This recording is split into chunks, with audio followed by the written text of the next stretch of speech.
Okay, at the moment,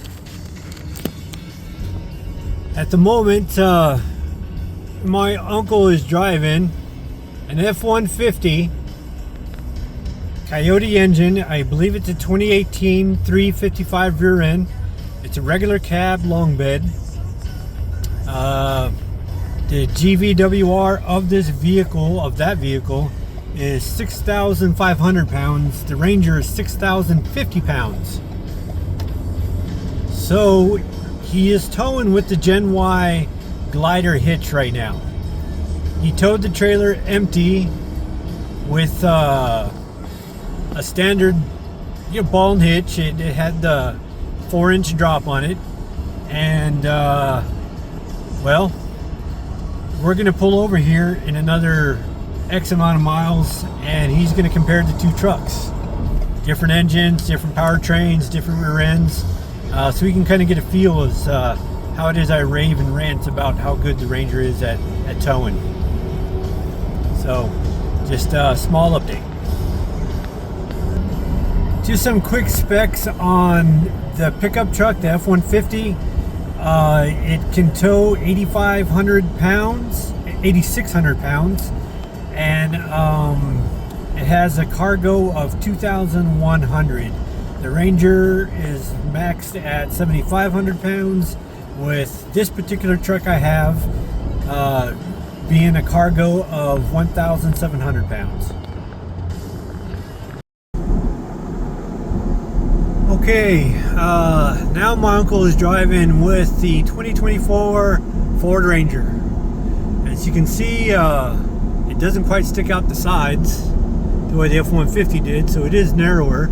That changes the stance of the towing.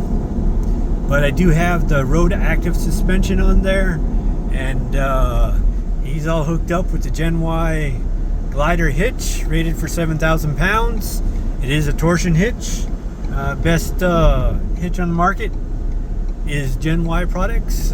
So we'll see what his opinions are of the F150 compared to the Ford Ranger. He's not used to all the gizmos and gadgets on the Ranger though. He's kind of a more old school guy who likes the old school feel of the old trucks. Hook it up and go instead of cross traffic alert, check lights, and all this other stuff. So we'll see how it goes. Okay, that is the Chase. That is the vehicle. There's no traffic behind me for right now, but that's how it sits. It's sitting really level. Trailer's level. The vehicle itself is level. Not bad for a Ford Ranger, and it's sitting just as level and towing just as good as this truck, if not better.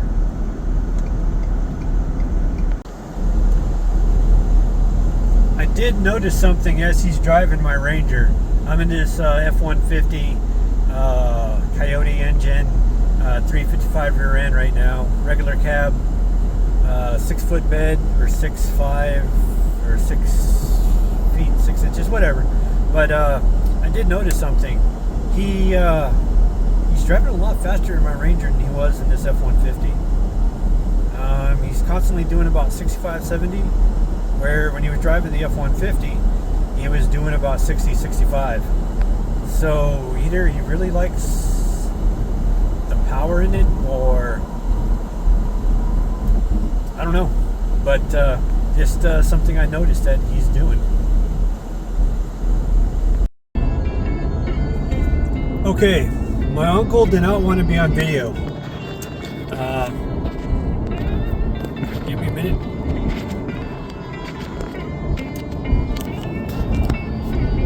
Okay, my uncle did not want to be on video, but here's his impressions of the F-150 and of the Ranger. Now, he's looking for a pickup truck, and oh man, love this song. It's Buried Alive by Avenged Sevenfold.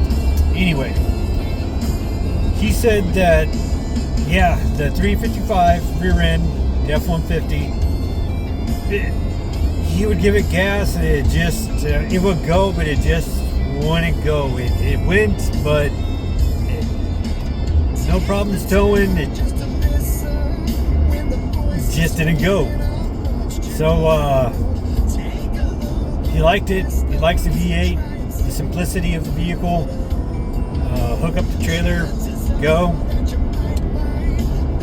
My truck, like I said, he was going fast, and he didn't notice it until he looked down at the speedometer, and he said with the road active suspension and with that glider torsion hitch by Gen Y, that he said it was smooth. It's smooth tow.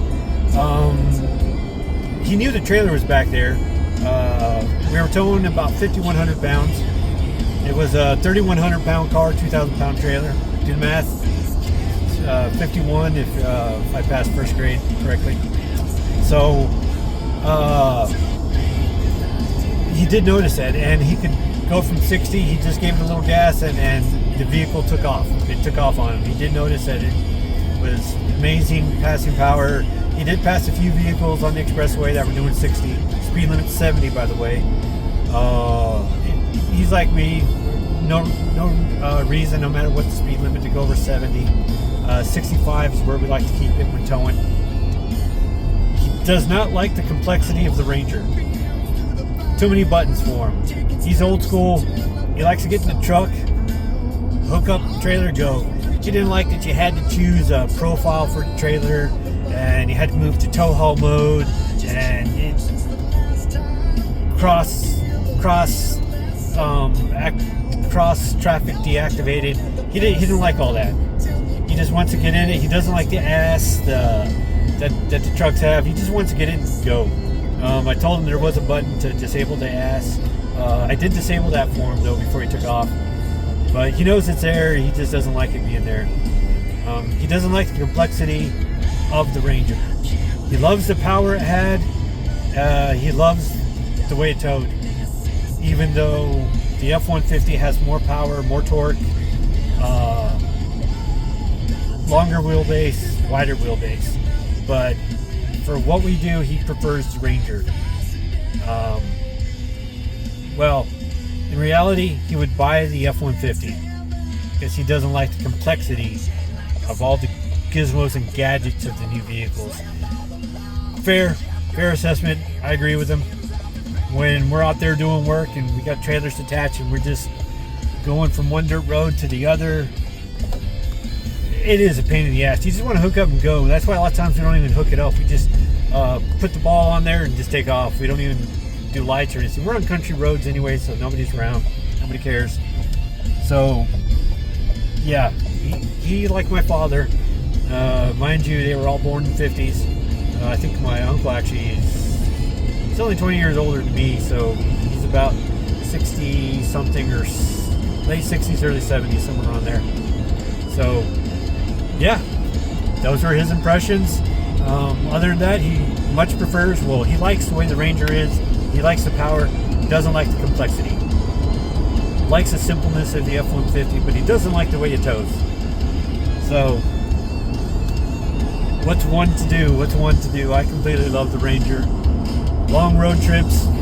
I love the things this vehicle has. So, yep.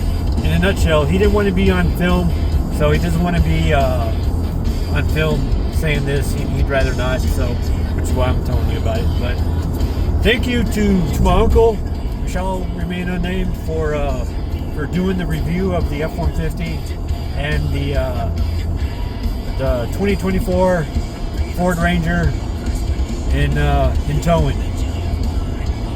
So we appreciate it.